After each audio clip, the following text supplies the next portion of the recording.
Dek, terima kasih. Bagaimana kabarnya, Dek? Alhamdulillah baik. Baik, Dek, kita mulai saja ya penyuluhannya. Baik Mbak, silakan.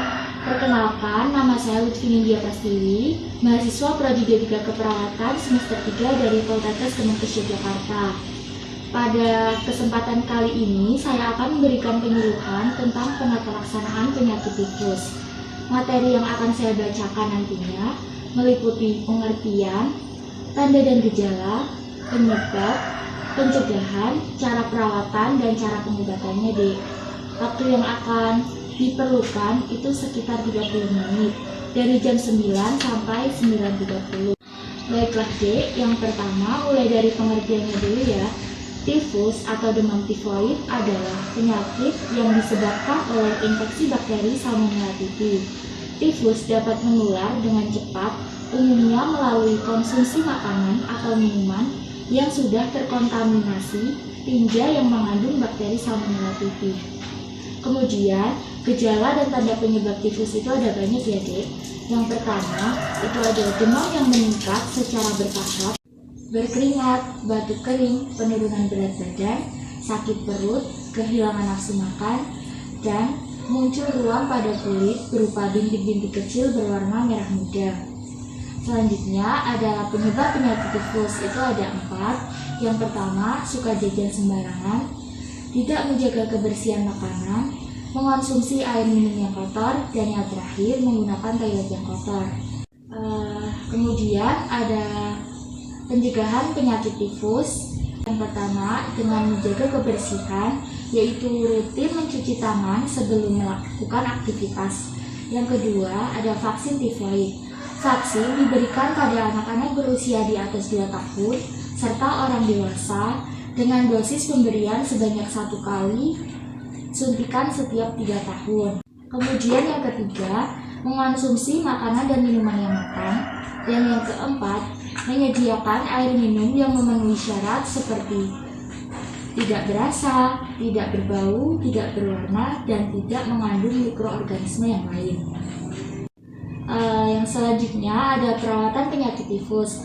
Yang pertama ada istirahat yang cukup selama 7 hari sampai demam hilang atau 14 hari untuk mencegah komplikasi perdarahan usus. Yang kedua, minum banyak air putih. Yang ketiga, mengonsumsi makanan yang bergizi dan bertekstur halus seperti bubur. Yang terakhir itu ada pengobatan penyakit tifus ya, Dek, dengan cara kompres air hangat. Caranya dengan kompres pada dahi menggunakan handuk dan air hangat. Dan yang kedua itu ada antibiotik. Dengan antibiotik ini dengan resep dokter ya, Dek. Baik, Dek, untuk penyampaian materinya sudah selesai ya, Dek. Bagaimana, Dek? Apakah ada yang ingin ditanyakan? Ada Mbak, saya mau tanya, kalau orang tifus itu boleh makan mie nggak sih Mbak? Pertanyaan yang bagus ya, Dek. Kalau itu sebaiknya dihindari dulu, terutama pada mie instan yang mengandung pengawet, karena bahan mie itu terbuat dari tepung yang mengandung protein utama dalam terigu yang sulit dicerna, sehingga tubuh memerlukan waktu 3 kali siklus metabolisme untuk memprosesnya. Sedangkan saat sakit tifus itu, makanan yang dianjurkan adalah makanan yang lunak. Oh, begitu ya Mbak. Iya, Dek. Apakah ada yang ditanyakan lagi? Satu lagi Mbak, saya mau tanya, kalau orang tifus itu sebaiknya makan apa ya Mbak? Baik, kalau itu bisa dengan makan bubur, sayur yang dimasak sampai lunak seperti wortel dan kentang, kemudian buah pisang, roti putih, dan telur rebus. Baik, Dek, apakah ada yang ingin ditanyakan lagi? Sepertinya sudah Mbak. Baik, kalau begitu, bagaimana perasaannya, Dek, setelah mengetahui hal-hal mengenai penata laksanaan penyakit tifus? Saya menjadi merasa lebih paham Mbak mengenai penyakit ini dan menjadi lebih semangat untuk mengatasi penyakit ini.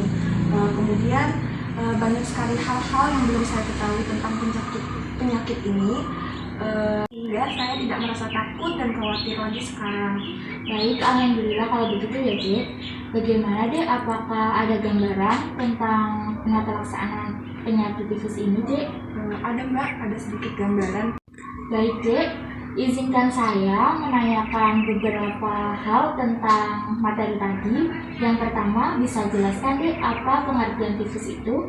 Jadi tifus itu adalah penyakit atau demam. Tifoid adalah penyakit yang disebabkan oleh infeksi bakteri Salmonella typhi, Mbak. Wah, benar ya, Dek. Kemudian, apa saja, Dek, penyebab penyakit tifus itu? Yang pertama itu nggak boleh jajan sembarangan.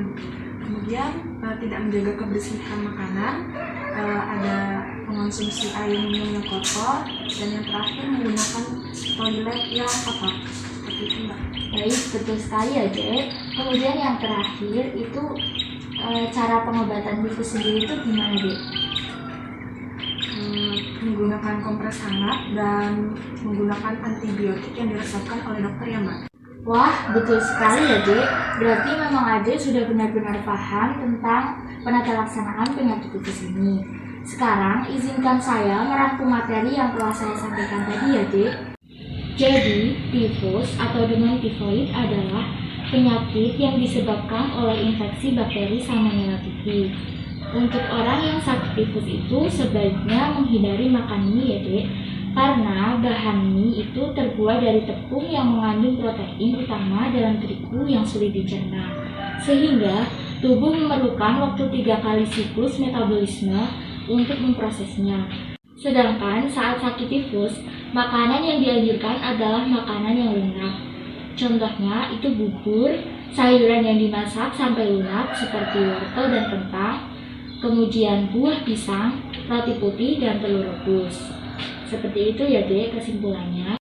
Baiklah, Dek, selesai sudah penyuluhan ini. Terima kasih banyak. Dapat disimpulkan bahwa Ade telah paham apa yang saya sampaikan tadi, dan Ade juga menjadi semangat untuk mengatasi penyakit tifus ini, serta lebih memperhatikan gaya hidup sehat. Dan ini, Dek, ada leaflet mengenai rangkuman singkat tentang penyakit tifus yang bisa Adik baca nanti saat di rumah apabila ingin mengulang materinya. Kalau begitu, saya akhiri penyuluhan ini ya, Dek.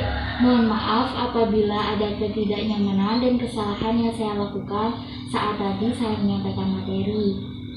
Terima kasih juga ya, Mbak. Saya jadi paham tentang penyakit ini dan cara pengobatannya juga. Iya, Dek, sama-sama. Saya pamit ya, Dek. Terima kasih. Iya, Mbak. Sama-sama. Assalamualaikum. Waalaikumsalam.